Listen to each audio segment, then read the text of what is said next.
What was that? I believe what could be termed as the Mannheim effect is becoming more pronounced. This is what we'll always have Paris. Hello.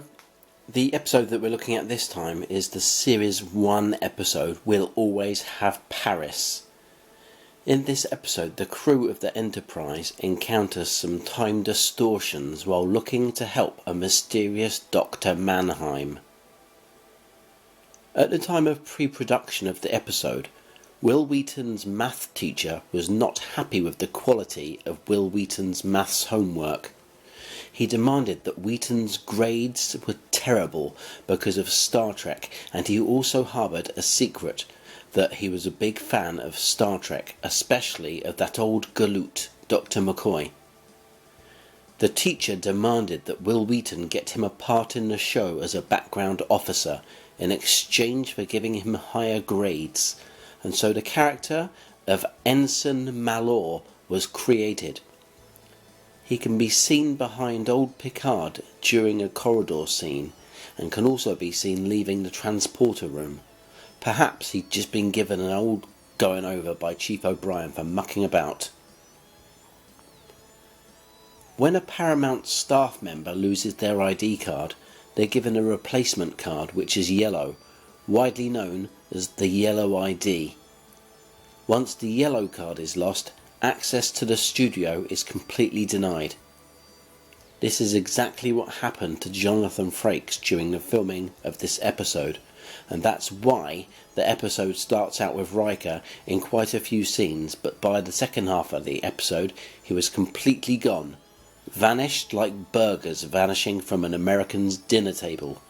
According to his memoir, Jonathan Frakes unfortunately lost his ID card, then lost the follow-up ID card, and was unfortunately denied access. The effects of the time distortions are now being felt in the Illicom system.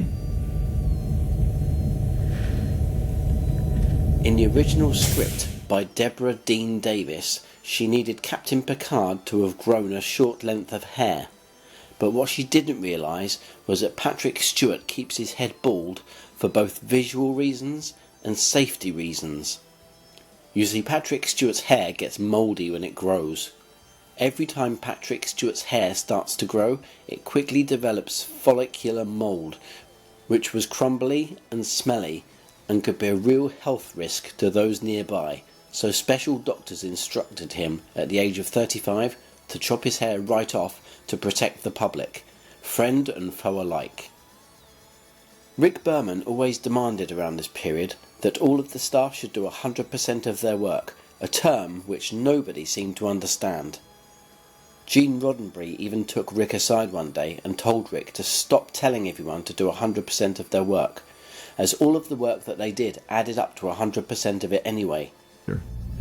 And by the time we finished Next Generation, we were doing 100% of our work. Rick dismissed Gene and continued to tell people to do 100% of their work, all the way through to the end of Season 7. He even visited Gene's grave at one point, saying, "I'm doing 100% of my work, and what are you going to do now? You're zero."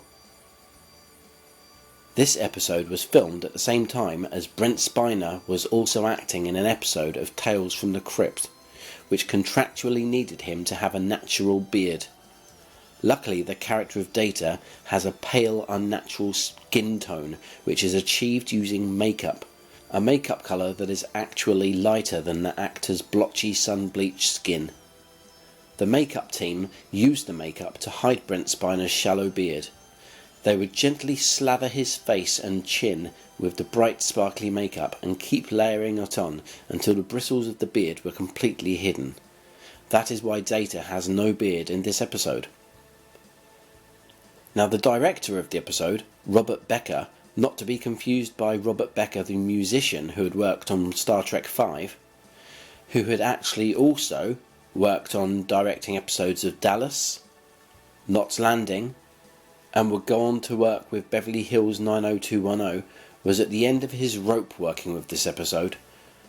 No matter what he did, Rick Berman was continuously dismissive of him, never remembering his name. I forget who directed it, but it really was talking over him time and time again and undermining his directing duties. It culminated with Robert Becker shaking his crucid fist at Rick Berman, threatening to walk out and never come back. Rick Berman reportedly shrugged it off and started talking to somebody else on set, probably his favourite, Marina Sirtis.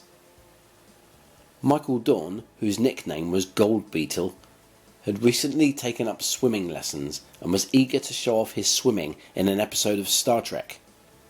He approached the production team and suggested that Worf should be seen swimming in an episode, despite absolutely no watery scenes being in the episode. He asked if Worf could maybe be in a lake in the holodeck, or maybe there could be a replicator error that could flood the corridor, and he could be seen swimming along the corridor, like a child showing off to his parents that he has a new skill. In the end, he was told that not now and not ever will he have the opportunity to swim around, unless it was to go where no one had ever gone before. Even though the episode is called We'll Always Have Paris, and some of the episode is set in the Earth city of Paris, it's actually all a multi-layered illusion. First of all, they're not in the real Paris. It's simply a holodeck program which simulates Paris. And it wasn't filmed in Paris. It was actually filmed in a soundstage in the Paramount Studios in America, giving the illusion of being in Paris, but actually being in a starship and actually only on a stage. It was actually quite ridiculous and confusing. Did you ever wonder why Patrick Stewart wears earplugs during Series 1 of Star Trek Next Generation? Patrick Stewart is inflicted with fragile oral affliction, which means that certain tones reverberate at high irritating frequencies in his ears. What that means is that particular tones of some people's voices gives him severe pains should he ever hear them speak. Both Geordie LaForge and Dr. Crusher actors unfortunately had voice tones that would cause him pain, and so he would have to wear earplugs during most of the scenes featuring these two brazen actors. Thankfully, Patrick Stewart underwent surgery, paid for kindly by Paramount, to alleviate his fragile ears, and from Series 2 there's no earplugs needed at all. Jackson Grade, one of the seasoned musicians of the show, composed the strange whirling music which plays during the time distortions in the episode. He was going through a bad, hateful period of his life, and it was revealed recently that the slow chanting music was incredibly slowed down anger. Speeding up the sound of the music by 200% uncovers a sweary tirade as he shouts and curses about how much he hates life. It's amazing that during an episode which features time travel, that the music is also affected by time distortion, but luckily it's distorted so much that the viewing public won't ever be offended by the foul language hidden there. Well, thanks for listening to my very interesting facts that I uncovered this week. Please don't forget to return, should you want to in the future, and check out more of my facts as we hurtle towards Series 2. And of course I do intend to cover every single episode of all of Star Trek with a nice old bunch of facts. So thanks very much for watching, and please subscribe. Okay, see you next time. Bye bye now.